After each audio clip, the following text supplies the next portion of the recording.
اسرائیلی بستیوں کے گلی کوچوں میں فرعون کے سپاہی گھر گھر کی تلاشی کے دوران معصوم بچوں کو ذبح کرنے میں مصروف ہو گئی۔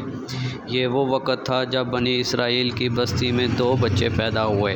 ان میں سے ایک کی ماں نے اللہ کے حکم سے اپنے لخت جگر کو ایک ٹوکری میں ڈال کر دریا کے موجوں کے حوالے کیا۔ یوں وہ بچہ فرعون کے محل کے اندر پہنچ گیا۔ دوسرے بچے کی ماں نے فرعونی سپاہیوں کے ڈر سے بچے کو پہاڑ کی غار میں بند کر دیا۔ اس نے اتفاق سے دونوں بچوں کا نام موسیٰ تھا۔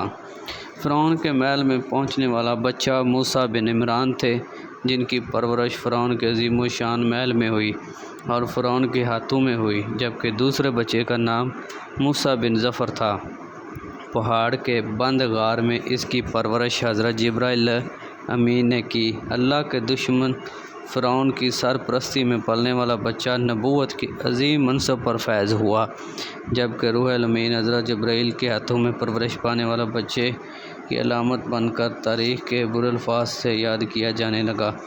مشہور یہ ہے کہ سامری کا نام موسیٰ بن ظفر تھا۔ حضرت ابن عباس سے روایت ہے کہ سامری پیدا ہوا تو فرعون نے تمام اسرائیل میں پیدا ہونے والے بچوں کو قتل کا حکم دے دیا۔ سامری کی ماں کو ڈر ہوا کہ فرعون کے سپاہی کہیں اس کے بچے کو بھی قتل نہ کر دیں، لہذا بچے کو اپنے سامنے قتل ہونے کی مصیبت سے یہ بہتر سمجھا کہ اسے جنگل کے غار میں چھوڑ دوں۔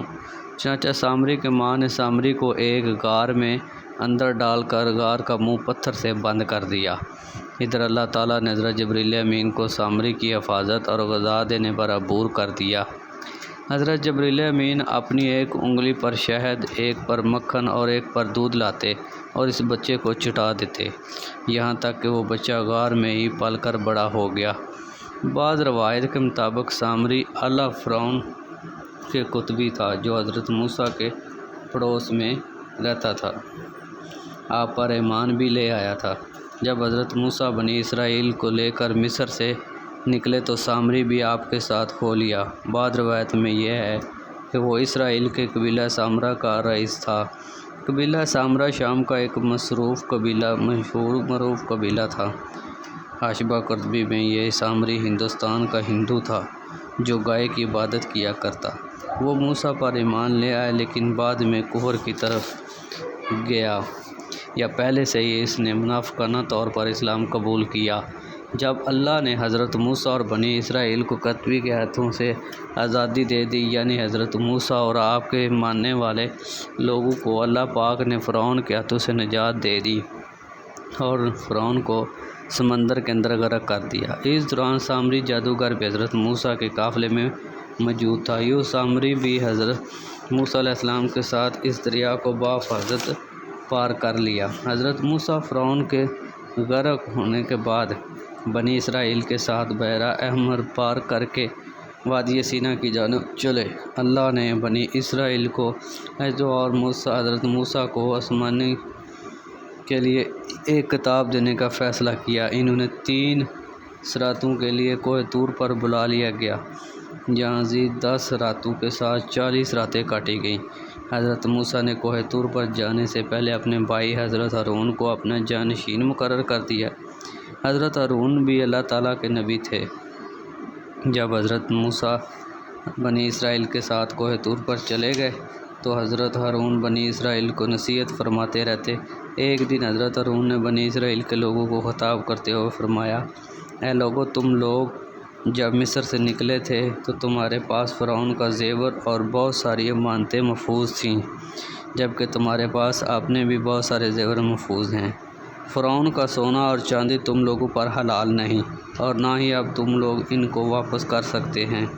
چنانچہ میرا مشورہ یہ ہے کہ اس حرام کے مال سے ہم سب کو جان چھڑوا لینی چاہیے۔ ان لوگوں نے ایک گہرا گڑھا کھودا اور سب زیور اس میں ڈال دیے۔ سامری جادوگر یہ سارا منظر دیکھ رہا تھا۔ چنانچہ جب رات اپنے اخیر کو پہنچ گئی، تمام لوگ گہری نیند سو گئے تو سامری خاموشی سے اس جگہ پر پہنچا اور تمام زیور اکٹھے کر کے اپنے گھر لے گیا۔ پھر اس نے ان تمام زیور کو پگھلا کر ایک گائے کا بچڑا بنا لیا۔ سامری حضرت جبرائیل کے انہوں کی مٹی بھی اس میں شامل کر دی۔ یہ مٹی اس نے جب اس وقت لی جب وہ حضرت جبریل بنی اسرائیل کو دریا پار کروا رہے تھے۔ سامری کے دل میں شیطان نے یہ بات ڈال دی کہ حضرت جبریل کے گھوڑے کے قدم یا جگہ پڑتے ہیں وہاں کی مٹی حیات و زندگی کے خاص اثرات ہوتے ہیں۔ بچھڑا جب تیار ہو گیا تو اس کی یہ خاصیت تھی کہ جب اس میں ہوا داخل ہوتی تو یہ بیل کی طرح آواز نکالتا۔ اس مصنوعی آواز سے سامری جادوگر نے بنی اسرائیل کو گمراہ کیا اور بنی اسرائیل کی ایک بڑی تعداد سامری کی دلکش اور فریب کا شکار ہو گئی۔ اس طرح اللہ تعالیٰ نے قرآن پاک میں ارشاد فرمایا کہ سامری نے اس کے لیے ایک بچڑا بنا دیا، یعنی بچڑے کا بت جس کی گائے کی طرح آواز بھی تھی۔ پھر کہنے لگا یہی تمہارا محمود ہے اور موسیٰ کا بھی، لیکن موسیٰ بھول گیا۔ سامری کے کہنے پر بنی اسرائیل گمراہ ہو گئے اور بچڑے کو سجدہ کرنے لگے۔ اس میں حضرت ہارون نے ان لوگوں کو سمجھایا اور بچڑے کی عبادت کرنے سے منع فرمایا، جیسا کہ قرآن پاک میں اللہ تعالیٰ ارشاد فرماتا ہے کہ اے میری قوم کے لوگوں، اس بچڑے سے تو تمہاری آزمائش کی گئی، تمہارا حقیقی پروردگار تو اللہ تعالیٰ ہے، بس تم سب میری تابعداری کرو اور میری بات ماننے والے بنو۔ بنی اسرائیل کو سونے کا یہ بت اتنا اچھا لگا کہ حضرت ہارون علیہ السلام کی نصیحت کا ان پر کوئی اثر نہ ہوا۔ ان لوگوں نے حضرت ہارون سے کہا کہ ہم تو موسیٰ کے واپس آنے تک اسی کے مجاور بنے رہیں گے۔ کوہ طور پر حضرت موسیٰ علیہ السلام کو اللہ تعالیٰ نے یہ اطلاع دی کہ اے موسیٰ، سامری نے تیری قوم کو گمراہی میں ڈال دیا۔ ارشاد باری تعالیٰ کہ اے موسیٰ، ہم نے تیری قوم کو تیرے پیچھے آزمائش میں ڈال دیا اور انہیں سامری نے بہکا دیا۔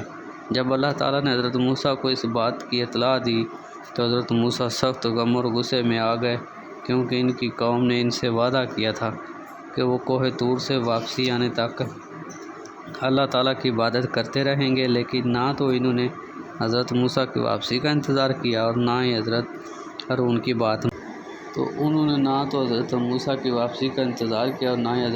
کی بات مانی۔ اس کے برعکس وہ سامری جادوگر کے ہدایت پر بچڑے کی پوجا کرنے میں لگ گئے، یہاں تک کہ اللہ تعالیٰ نے حضرت موسیٰ کو ان کی قوم کی بدعمالیوں کے بارے میں بتا دیا۔ حضرت موسیٰ جب تورات کی تختیاں لے کر کوہ طور سے جب واپس ہوئے تو دیکھا قوم سامری کے بچڑے کی پوجا میں مصروف ہے۔ یہ دیکھ کر حضرت موسیٰ کو سخت تکلیف ہوئی۔ حضرت موسیٰ نے فوراً تختیاں ایک طرف رکھیں اور اپنے بھائی کا سر پکڑ کر انہیں ایک طرف گھسیٹا۔ حضرت ہارون نے کہا اے میرے بھائی، ان لوگوں نے مجھے حقیقت سے دور رکھا اور قریب تھا کہ یہ لوگ مجھے قتل کرتے تھے، تو اب دشمنوں کو مجھ پر مت ہنساؤ۔ پھر حضرت موسیٰ نے نہایت غصے کی حالت میں اپنے بھائی کی داڑھی اور سر پکڑ کر جھنجھوڑا، جس پر حضرت ہارون نے انہیں سخت رویہ اپنانے سے روکا۔ اس کے بعد حضرت موسیٰ سامری جادوگر کی طرف پلٹے جو سر جھکائے قریب کھڑا تھا۔ آپ نے سامری کی طرف متوجہ ہو کر پوچھا سامری، تیرا کیا معاملہ ہے؟ تو نے قوم کو بت پرستی پر کیوں لگایا؟ اس پر جواب دیا، میں نے ایسی چیز دیکھی جو دوسروں نے نہیں دیکھی۔ پھر میں نے فرشتے کے قدم سے مٹی لی اور مٹھی بھر لی اور بچڑے کے قلب میں ڈال دی۔ میرے لیے میں نے اس کو اچھا سمجھا۔ در حقیقت سامری کے پاس حضرت جبریل امین کے گھوڑے کے پاؤں کی مٹی تھی، جس سے سامری نے مختلف قسم کے جادو کرنے شروع کر دیے۔ اس کے بعد حضرت موسیٰ نے سامری کے لیے سزا تجویز کی اور اسے قرآن پاک میں یوں بیان کیا گیا، اچھا جہاں دنیا کی زندگی میں سزا یہ ہے کہ تو کہتا رہے گا کہ مجھے نہ چھونا، اور ایک اور بھی وعدہ تیرے ساتھ ہے، اب تو اپنے اس معبود کو بھی دیکھ لینا جس کا تو نے اعتکاف کیا ہوا تھا، ہم اسے جلا کر ریزہ ریزہ کر کے دریا میں اڑا دیں گے۔ پھر ایسا ہوا، سامری ایک ایسی خطرناک بیماری کے اندر مبتلا ہو گیا کہ ساری زندگی یہی کہتا رہا کہ مجھ سے دور رہو، مجھ کو نہ چھونا۔ اس لیے چھونے والے سامری کو شدید بخار میں مبتلا ہو جاتے، اس لیے جب کسی انسان کو دیکھتا تو چیخ اٹھتا کہ مجھے نہ چھونا۔ پھر آخرکار سامری انسانی بستیاں چھوڑ کر جنگل کی طرف نکل پڑا اور چھپ کر رہنے لگا، جہاں اس نے جنگلوں میں حیوانوں کی طرح زندگی گزاری اور یہ عبرت کا نشان بن گیا۔ اور لوگوں کو گمراہ کرنے کے لیے جو شخص جتنا جھوٹ فریب مکر اختیار کرے گا، دنیا آخرت میں اس کی سزا اس حساب سے شدید اور نہایت عبرتناک ہوگی۔